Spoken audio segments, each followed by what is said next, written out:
Yeah, yeah. Listen up, my children. Yeah, yeah. Listen up, my children. Yeah, yeah. Listen up, my children. Yeah, yeah. Yeah, yeah, yeah, yeah. Whenever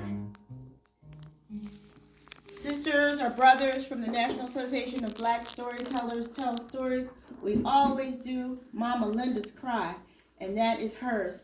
Those come from the field cries that people used to do when they had several families that were out in the field.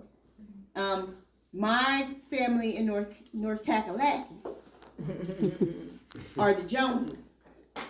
And the Joneses, this is what my great-grandmother used to do. She used to say, Jones children, come on in, Jones children, time to eat.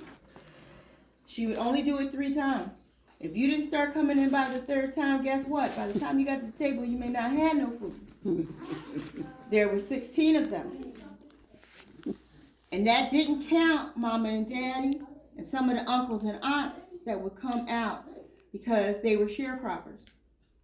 Many of our oral traditions, I am a Jali, and many of their oral traditions started from those field calls and from being around people and making sure that you knew your mother's cry, because every mother's cry wasn't the same. There were some mothers who would be like, yeah, yo! And you knew that that was your mama's cry, and you knew not to go towards the house because if it wasn't your mom. All those things are very important within our tradition of storytelling. And you're going to say, what does that have to do with Martin Luther King Jr.?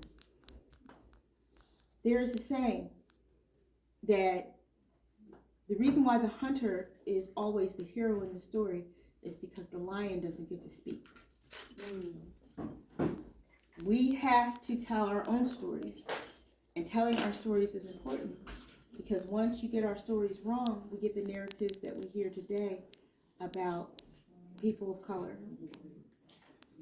You know, the stories that lead you to think that we don't love our children sometimes and that we're unkind to each other.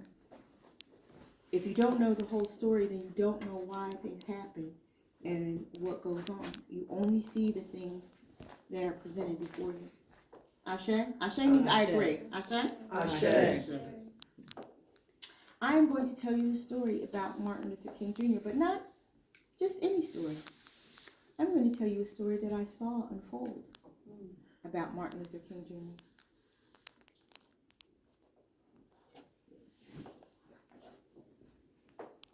Mama Memmy used to sit on the park bench at the corner.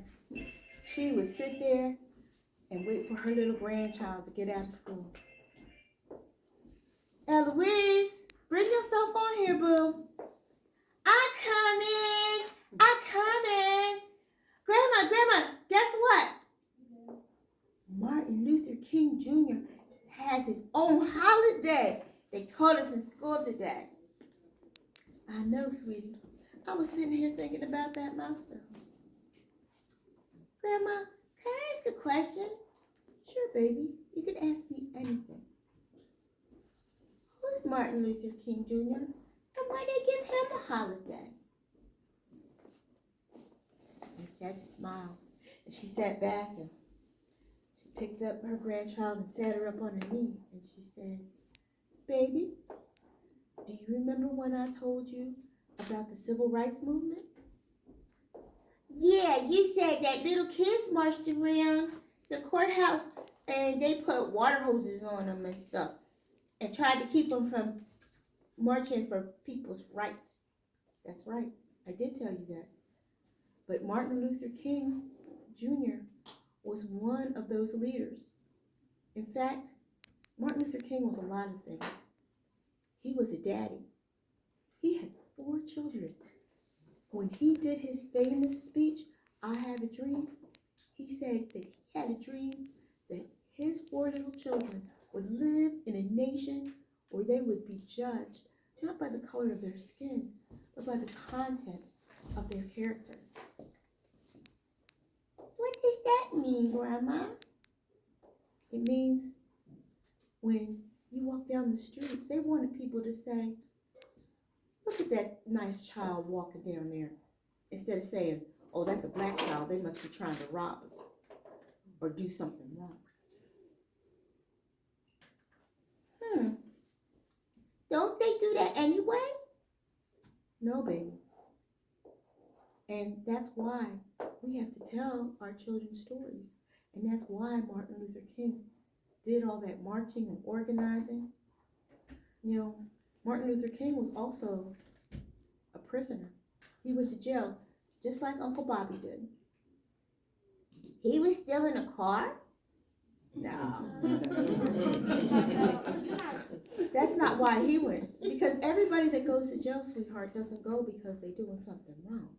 Sometimes people go to jail because they're standing up for their rights. And because the laws hadn't changed, they put them in jail.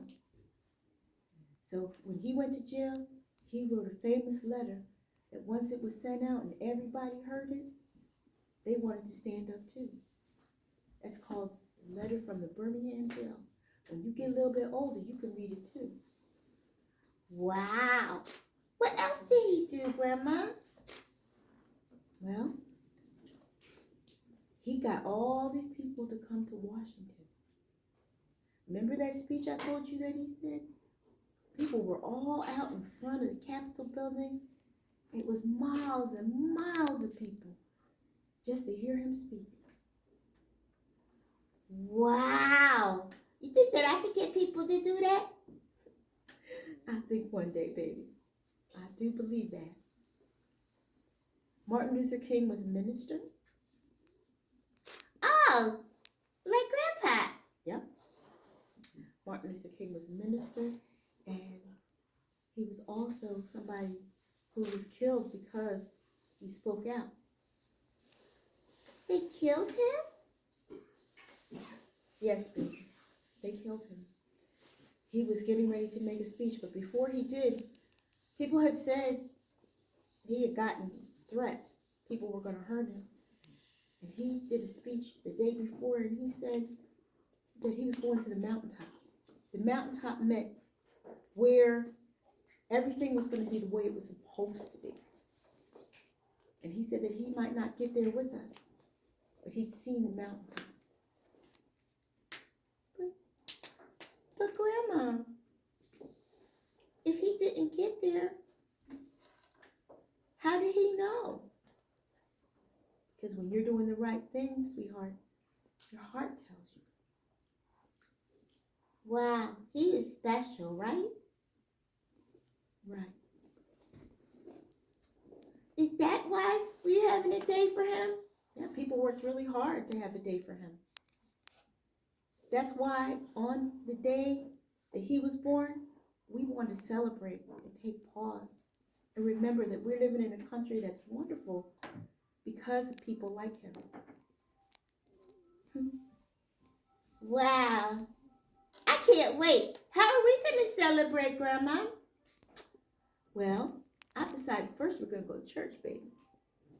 Okay, we're going to pray, right? Right, we're going to pray. But we're also going to go help other people because that's the kind of man he was. I want to help people. Me too. Well, come on, baby. We got to get home because your mama's waiting for us. Okay, Grandma. She picked up her baby and she walked home. And I watched them walk down the street. And I thought to myself, we should have more conversations like that with our children. Because that grandmother understood the power of the story. Now, every once in a while, when I go to Martin Luther King Jr. events, I see Grandma and her little person, who's now a big person. And I remember that day and that joy on that child's face, understanding that someone who looked like them had a whole holiday named after them. Ashe? Ashe. Ashe. That story reminds me of a story that happened to me. I'm looking around, I think I might be the oldest person in this room. So I lived some of those days. Now, when I was growing up, I didn't live in the city. I lived in a small town that was pretty much like Mayberry RFD. Well, some of them don't know that show. I know. How many people remember old Andy Griffin show? Oh, you're telling on yourself. They play them over and over again now on one of those free TV. Oh, Freebie or Yeah, it's just kind of small and laid back, but it was a segregated town. You know, black folks lived in one area and white folks lived across the other side of the tracks. Just like Martin Luther King. When I was little, before I went to school, I had this friend named Kay Nettle. Her father owned some kind of carpentry shop. We would play every day until I got a certain age. When I got about 5, I couldn't play with Kay anymore. We couldn't play together because black children and white children didn't play together when it was school time because we went to segregated schools. I went to a little one-room school in the country, and I don't know where she went because we lost track after that. And I'll tell you about our town. You know, everybody knew one another. I kind of liked the one-room school because it was like getting a private education, you know. I knew my teacher. My teacher went to my church, and, you know, my grandfather lived right across the road, and he keep that stove heated for us. We didn't have no central air or stuff like that, but he would keep us nice and warm and everything. And it went up to the 4th grade, I believe. Now, when I got a little older, I had to go in town to the high school, Robert Russia Martin Junior Senior High. That's where I went. Yeah, it's no longer there because you know it's no longer segregated now. When I went to the movies on Saturdays, me and my uncle would do projects at home and get all our chores done, and we would go to the movie for 25 cents. But we had to go upstairs. They had 2 separate entrances, one for colored and one for white. But I didn't think anything of it because that's the way it was. When I got old enough, I wanted to get a job to make money for my school clothes. I wanted to work for Bell Telephone Company, or I wanted to work for the library. I got turned down, and even though I was a smart academic student, I had to work at Fletcher Heinz Clam House. You know, so by that time, words were spreading about freedom riders and inequalities and things that we had to do to change. And the young people were the ones that were going to change things. So when I got in the 7th grade, I think it was, the freedom riders were coming to my town. So I was all excited. I'm going to be a freedom rider. I'm going to change the way things are here. And my grandmother said, you know, if you don't like the way something is, you have to change it. Because people do better when they know better. That made sense to me, so I felt like this is what I'm going to do. And I was all excited. I was talking to my friends and everything. And they said they were going to. And I went home to my mama and I said, guess what? I'm going with the Freedom Riders. She said, guess what? You're not. I said, Mom, you know, you didn't question your parents back in them days. I said, but it's going to make everything better. We're going to have equal rights. We're going to have better schools. I'm going to have better job. And they're going to treat people better. I'm tired of seeing these men calling my father, my uncle, boy. They're bigger than they are. Why they call them boy? You know, they're men like anybody else. They do everything, and they call people girl. No, we got to put a stop to that. I remember, because I observed everything when I was little. My friend's mother and my mother had the same name. They were both Alice's. My friend's mother worked at the Tidewater Inn Hotel. And she wore a little gray uniform, and she made beds for people, and she was nice to people and served them and everything. But you know, we couldn't get a room in that hotel. It was segregated, you know. And I thought by going with the Freedom Riders, this was all going to make it better. And I kept saying, well, Mom, all my friends would go, no, you cannot go. It's too dangerous. Nobody can get hurt. All my friends would go. And she said, I don't want to hear no more of it. We have to live in this town after them Freedom Riders are gone. so, I drooped my little head. And usually, I was a very obedient child. I really was. But this time, that thing bothered me so bad. I said, well, Mom, I'm in home economics, and we're making this project, but I don't have a button holder on my machine. Can I go over to Elsie Mae's house Saturday, and we're going to make some buttons and button holders? Yeah, I guess that's okay. I'll get your dad to take you over her house. And so that was all right. I went over to Elsie Mae's house, and we made buttons on all right. We made buttons that said, peace, freedom now, let's go. We made all of those. And we made ourselves a little plan that we was going to go down to the Asbury AME church, and we were going to meet up with the Freedom Riders, and we were going to hear them speeches, and Mom and Dad ain't going to find out because, they ain't going to be up there doing that. So we got our plans and we got ourselves together, and we were setting up on the front row. And people were, it seemed like everybody talked like Martin Luther King then. They were making these speeches and said, we have to make a change now in this town. We have to make a change, and young people, I'm counting on you to help us to do it. Now we have to be peaceful. If somebody hits you, don't hit them back. If somebody, even if they spit on you, I said, I don't know about that. I'm fighting words, but they said you gotta be disciplined. Discipline. The cause is bigger than we are. And I thought about that. So it's time for us to go. We went right up on Washington Street. That was our big street, and people was all out there looking, all the farmers and people from church and everybody's there. And I'm looking around to see if I see anybody that I knew so I could stay in behind somebody else. But I was so far we were safe, and we were holding hands and we were singing, and we had some of us had signs, saying we shall overcome, and peace now, and all that. And then our target was the Rexall drugstore. Now you could go in there, and they had a soda fountain, and that's where people would go. They sit at that soda fountain and demand to be served. Well, we sat there because we could spend our money in there, but we just couldn't sit there and get no hamburger or soda like anybody else, And this is a big thing. They had them big stools, and we were sitting there demanding to be served. We were quiet, we were peaceful, and everything. And there was this one lady. See, everybody wasn't mean, There was this one lady.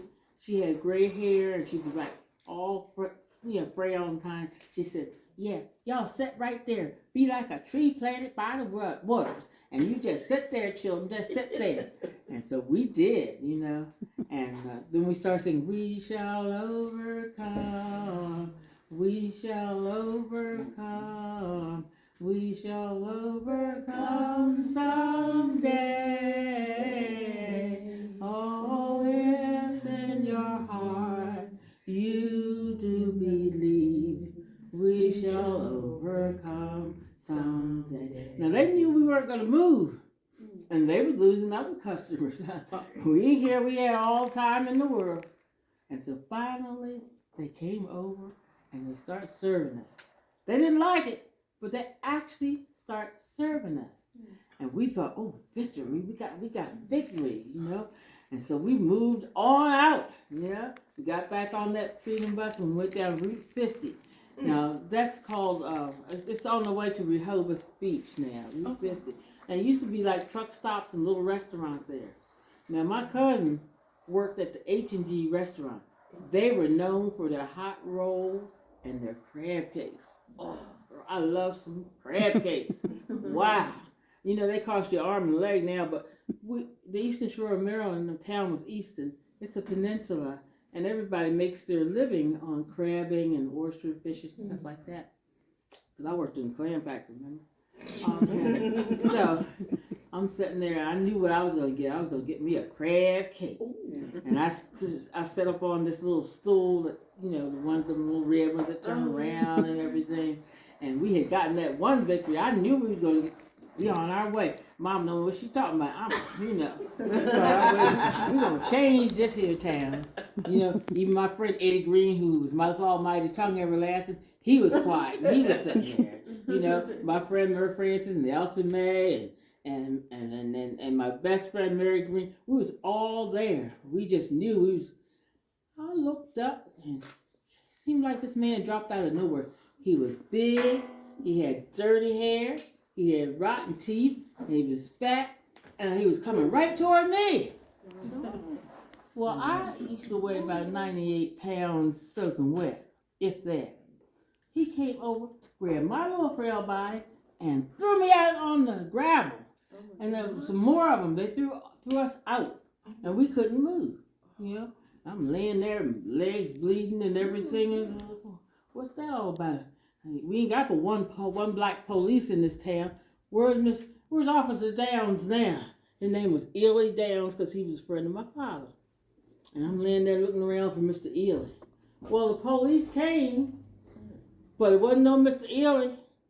It was all them town cops. Throwed us in the back of the paddy wagon. Yeah. Took us to the jail. I said, oh, Lord have mercy, I'm going to jail. And they threw me in the same cell. Me and Elsie Mae were in the same cell. And I looked there and said, what are we going to do now? Because I knew I was the granddaughter of Ernest Gardner. Now, I tell you, this is a small town. Everybody knows everybody. Grandpa was proud of all his children. He was especially proud that he hadn't had any in jail. And I could see the headlines of the Eastern Star Ernest Gordon's granddaughter in jail. And I knew that he would never speak to me again. You didn't, you wanted your grandparents and your parents to be proud of you, And I just, oh, Lord have mercy, what are we going to do?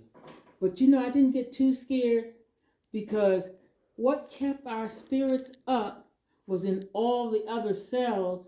You could hear people singing. They were singing praise songs like woke up this morning with my mind stayed on freedom, yeah. I woke up this morning with my mind stayed on freedom. Well, I woke up this morning with my mind stayed on freedom. Hallelujah, hallelujah, hallelujah. And then there was something. Amen, hallelujah, amen, hallelujah, amen, amen, amen. And this little light of mine, I'm gonna let it shine. I said, this little light of mine, I'm gonna let it shine. Well, that kept my spirits up, But after a while, I heard these footsteps. Boom, boom. That was my mother and father. I knew that. We'll never see the light of day again. Well, my father was 6'2", and he still is. He's 100 years old next week. Yeah. And my mother was about my size, maybe a little shorter. And she always had 2 steps to catch up with his 1. And they was walking serious that day. I should have known that somebody gonna call my daddy, Mom, I'm in jail. So they opened that cell and he came in there. It seemed like he got twice as big. Looked like smoke was coming out of his ear. I said, oh, Lord, I got it in there. I ain't gonna never see the light of day again. Elsie Mae was looking like she was getting ready to cry. And he walked over to me. He said, didn't I tell your mother told you not to go in there doing that freedom riding, didn't you? Yes, sir. And you went anyway. You disobeyed me. I'm really disappointed in you. What made you do something like that? Now you're in jail. I got to pay money to get you out. You're disgracing the family. I said, but what made you do that? I said, Dad, we got to have a change in this town. And they said that the young people were the ones that were going to do it. And didn't Grandmama always say, people that don't know any better don't do any better? So this is a way of teaching people a different way of doing things. Because, my mind was innocent. I thought that people who didn't have skin like mine just weren't finished yet. You know how you get coloring books, but you ain't colored in yet? I thought that, I really did. I believe that they just not finished later on. Their crayon dry. Yeah. I thought later on they would get it, I didn't have nothing against them. Because, I had my little friend Kay Nuttall was my good friend. So I didn't think they were being mean on purpose. And nobody had personally done anything mean to me, So I was innocent. See, children are innocent, And I was telling them all this, and I was talking fast, and it seemed like I got faster and faster talking. And he said, "That's enough." He said, "I see that you really believe in what you're doing." He said, "I'm not going to give you a punishment because you really believe in it. But you've started this journey now. And once you've started something, you don't quit. You stay on this path. And maybe one day you will make a difference." And from that day on, I've been on that path for civil rights. I've been in all kinds of trouble. I had some good trouble. I said, when I grow up, I want to be like Martin Luther King. Oh, yeah. goodness.